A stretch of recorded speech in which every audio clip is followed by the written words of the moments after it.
தனது விஷயங்களிலேயே தனது தந்தை விஜயகுமார் சட்டவிரோத செயல்களை செய்ததாகவும் தனது குடும்பத்தில் சட்டவிரோதமாக நடந்தவை குறித்து தேவைப்பட்டால் மட்டுமே வெளியிடப் போவதாகவும் வனிதா எச்சரித்துள்ளார். My two major things are my husband and my children. First குழந்தையில ஆரம்பிச்சு ஹஸ்பண்ட்ல முடிச்சாங்க. அவங்க கேம் பிளான் இதுதான். என்னதான் இருந்தாலும் அவர் அப்பா அப்படின்லாம் இதெல்லாம் தாண்டி போயிருச்சு. இது ஏன் உயிருக்கே ஆபத்தாயிடுச்சு.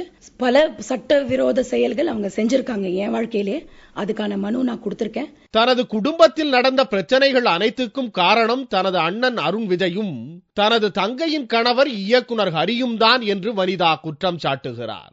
See, if Hari or Arun are not prominent figures, எல்லா குடும்பத்திலுமே ஒரு சூனியக்கார கேரக்டர் இருக்கும். நான் சொல்றது எல்லாருமே ஒத்துக்குவாங்க.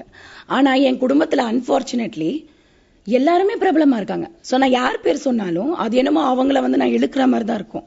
பட் ஹரி நான் இழுக்கிறேனோ அருணை நான் இழுக்கிறேனோ it is only because I am telling you this is the fact. Hari may be a big director, doesn't matter to me.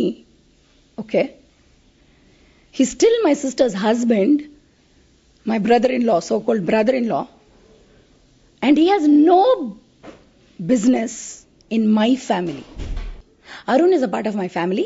At the same time, அருணுக்கு வந்து என்ன அடிச்சு உதைச்சு என்ன வந்து எது பண்றதுக்குமே he doesn't have any rights. So there has been a lot of politics for many reasons. அது எல்லாமே வந்து நானே சொன்னா அது என்னமோ நான் வந்து மேக்கப் பண்ற மாதிரி தான் இருக்கும். பட் என்னோட மைண்ட்ல இப்போ ஓடுறதெல்லாம் இதுவா இருக்கலாம் அதுவா இருக்கலாம். But I know there is a lot of reasons. Hari என்கிட்ட ரொம்ப வருஷமா பேசுறதே கிடையாது. கல்யாணம் பண்ணி வச்சதே நான் தான். அவர் அதெல்லாம் இப்போ சொன்னா I don't know what to say. அப்படி இருந்த ஹரி வந்து என் வாழ்க்கையில பூந்து விளையாடினாரு. இன்னைக்கு வந்து விஜயகுமார் குடும்பம் பூகம்பம் வெடித்ததுன்ற அளவுக்கு அசிங்கமா இட்ஸ் மகாபாரதம் மாதிரி இருக்கு என் குடும்பம். இன்னைக்கு ஒரு குருக்ஷேத்ரா வார்ன்ற அளவுக்கு ஒரு இதுல வந்து நிக்குது. அதுதான் உண்மை. ஆனா வந்து ஐ am prepared for that.